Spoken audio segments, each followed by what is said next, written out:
Here's where it gets interesting. Liquefied.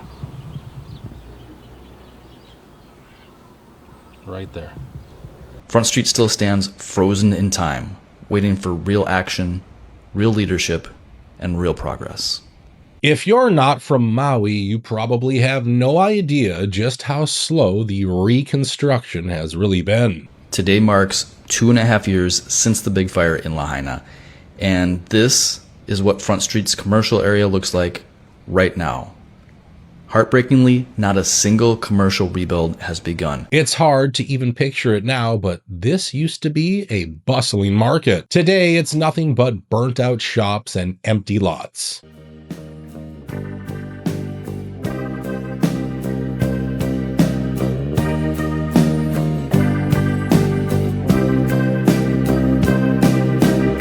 But the streets don't look nearly as grim as they did when I first visited Lahaina about 6 months after the fire.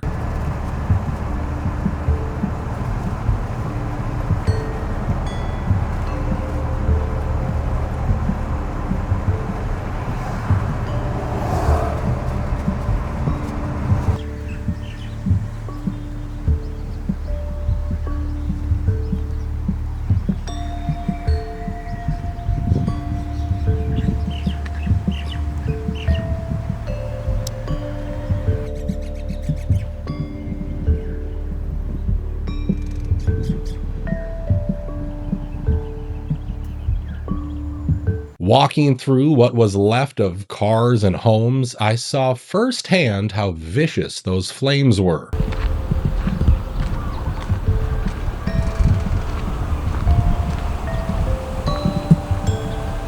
As you can see, it's just ashes, dust, and metal.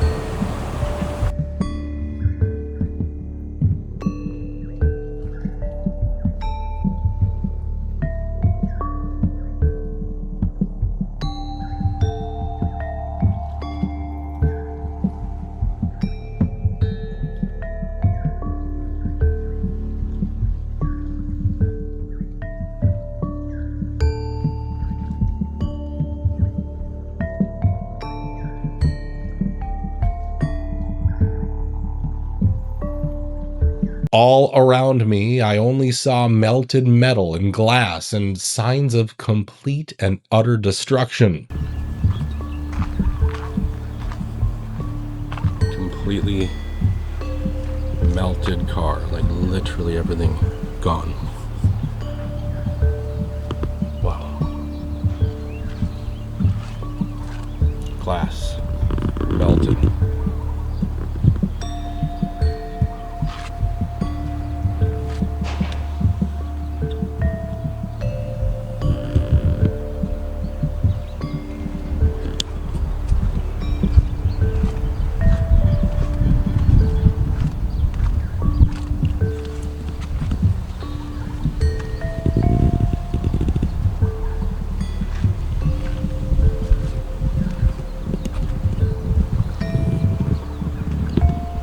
Okay, well, here's where it gets interesting. Liquefied. Right there.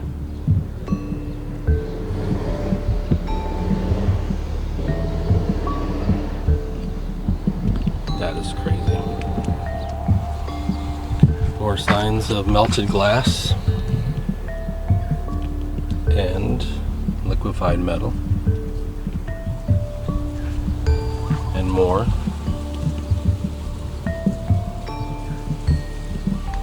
And more.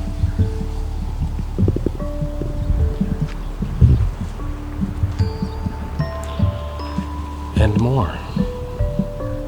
The metal has all been turned into liquid.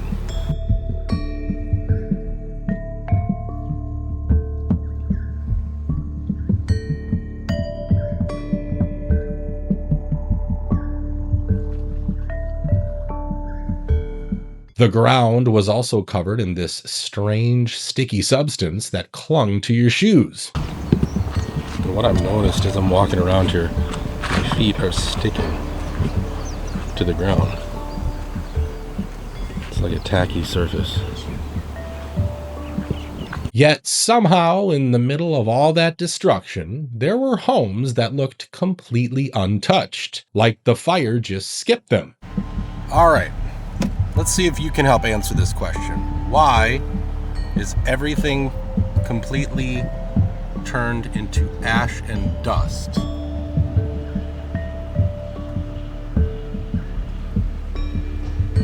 Except for this blue house.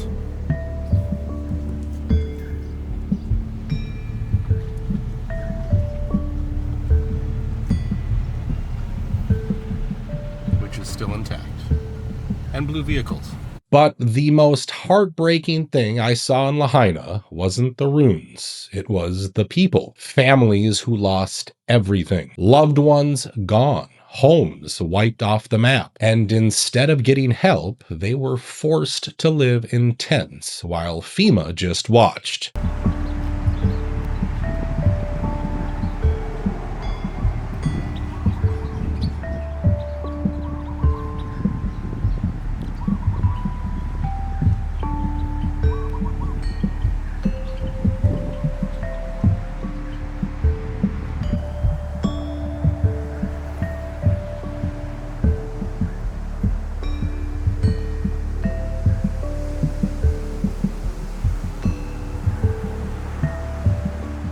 After seeing that, it was hard not to believe the horrific stories about what people had to do just to survive.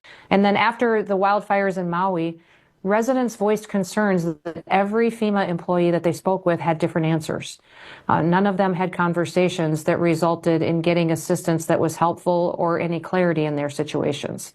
The situation in Lahaina was so bad that 1 in 6 survivors were forced to trade sexual favors, other favors for just basic supplies. So the big question is, what's happened since then? Honestly, not a lot of good. The fire destroyed over 2,000 homes, and more than 2.5 years later, only about 50 to 100 have been rebuilt. There are currently 285 homes that are under construction, and 53 homes have officially completed their construction, having passed the final inspection. But that number doesn't tell the full story. Once the mortgage pause ended, many homeowners were forced to resume payments on homes that no longer existed. At the same time, FEMA came asking for rent. We sprung into action with, that list of 175 to do extensive outreach to those households to follow up and make sure they understand, when the rent was due, the various ways to pay, and then underscoring once again the consequences that we really are working very hard to avoid. Some were even billed maintenance fees for condos that had burned to the ground. Former Maui lawmaker says she's getting demand letters to pay maintenance fees for her condominium that was destroyed in the Lahaina disaster. She's refusing to pay, saying there is nothing to maintain. Between rent, mortgages, and fees, families fell behind. Many now face foreclosure on empty, burned-out lots. Now, a lot of these victims should get some financial compensation from a $4 billion settlement that was finalized almost a year after the fire. Maui wildfire victims are one step closer to getting compensation. At a court hearing on the timeline today, a judge said he wants survivors to get their money by the end of the year. But that money?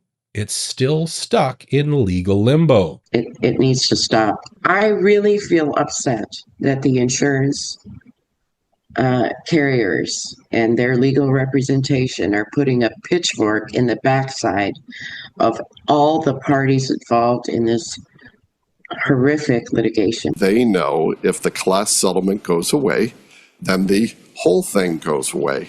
And that is why they are trying to throw monkey wrenches once again. With ongoing global tensions and uncertainty around the world, it's reasonable to expect a bumpy ride ahead. Kinda feels like there is no end in sight. Look at what happened in Venezuela. Good or bad, it creates more chaos and could be a bumpy ride for a while, and military spending will likely increase under President Trump. We know global conflicts send markets into uncertainty. So, why are banks, billionaires, and smart investors buying gold and silver? They must know something we don't. But is it too late to buy? Have you missed the boat? For me, the answer is no. I've spoken to Lear Capital, read their reports and investor guides, and many experts are predicting that both will go higher. These analysts continue to emphasize the importance of diversification and owning solid, tangible assets like gold and silver for the long term. Even Morgan Stanley has changed their 60-40 portfolio strategy to 60-20-20, with 20% in precious metals. And Bank of America is predicting 5,000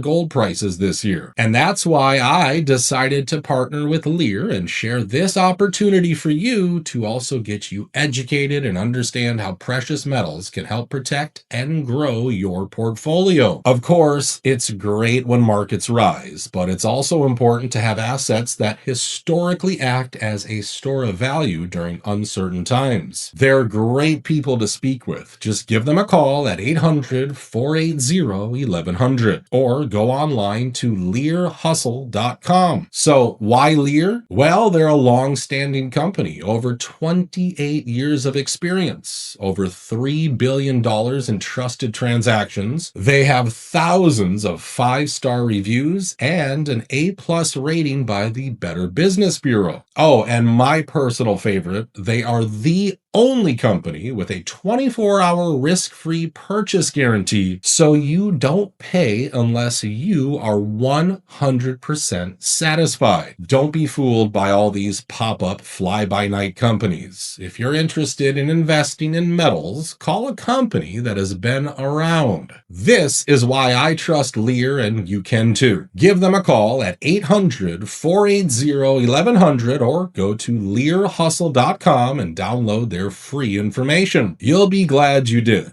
Oh, and tell them I sent you, and as a new customer, you can get up to $20,000 in bonus gold or silver with a qualified purchase. 800-480-1100. So basically, this is what happened. Billionaires like Jeff Bezos and Larry Ellison started buying up massive chunks of land across Hawaii, especially Maui. That drove land prices up. Rent skyrocketed. Locals were getting squeezed out even before the disaster. Then, just months after Oprah Winfrey bought 870 acres in Maui, Lahaina burned.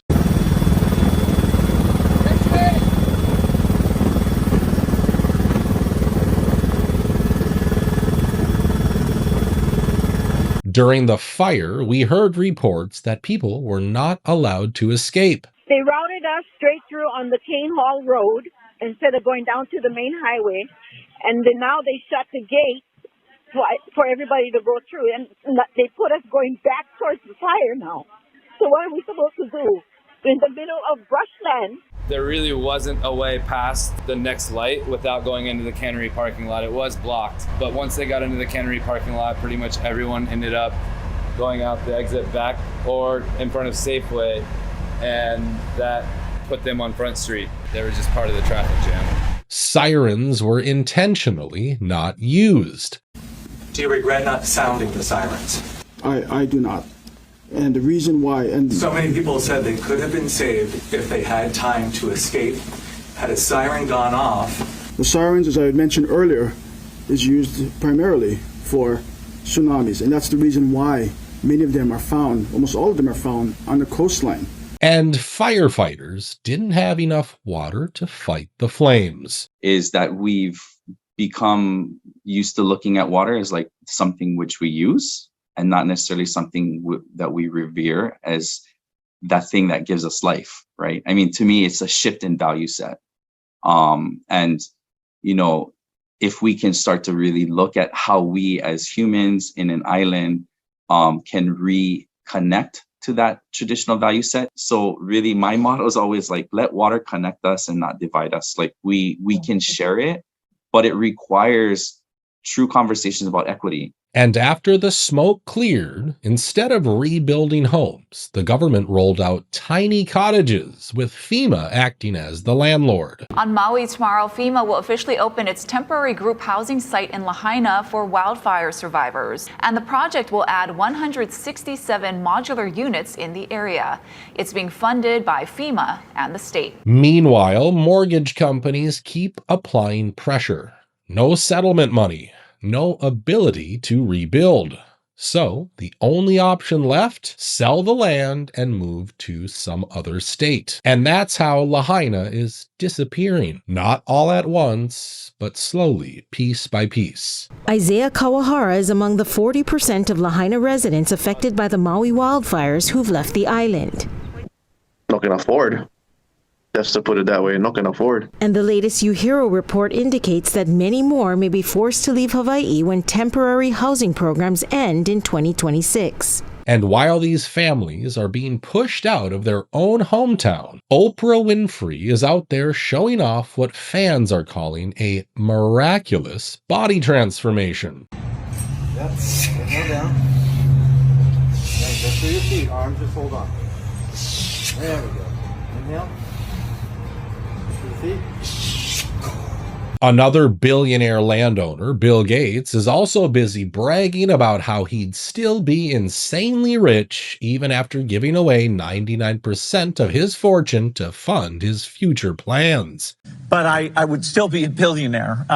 So he would get rid of 99% of my money. I'd only get rid of 50% of it. You have $138 billion, and I can do math. Right. If you get rid of 99%, I'd have 1.3 billion. I'm so sorry. And what exactly are those plans? Well, I'll let Bill explain it himself. Just pay attention to the First Lady's reaction. I think it mirrors what a lot of people feel whenever he starts talking about reshaping our health and our future. Well, I'm in the second phase of my career, giving away all the wonderful money that Satya's good work has helped multiply a lot. But I think the thing that ties my first career that I still spend some time on because AI is so phenomenal, and my second career is innovation, innovating in health in areas like vaccines or gene editing, and the president and I are talking about taking American innovation to the next level to cure and even eradicate some of these diseases. But going back to Maui, here's the thing you have to remember. What's happening in Lahaina isn't some isolated case. The same pattern shows up after almost every major disaster. We saw it after Hurricane Sandy. We're seeing it again after Hurricane Helene and Hurricane Milton. And now, some claim the very same playbook is unfolding in Los Angeles, too.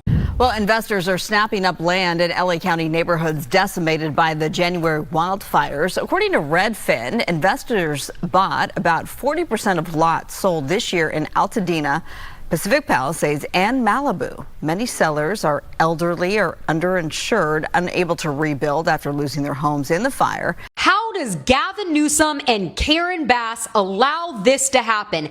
A foreign investor whose identity remains undisclosed has just bought up 9 oceanfront lots in Malibu, California for $65 million following the fires in January. These lots were not publicly listed, but the investor assembled a team to find out what the most desirable real estate was and now plans to rebuild luxury coastal homes on these lots, anticipating a significant return on investment. Also eerily similar to what the residents in Lahaina, Maui experienced after their properties burned to the ground, having investors cold calling them just days after the fires.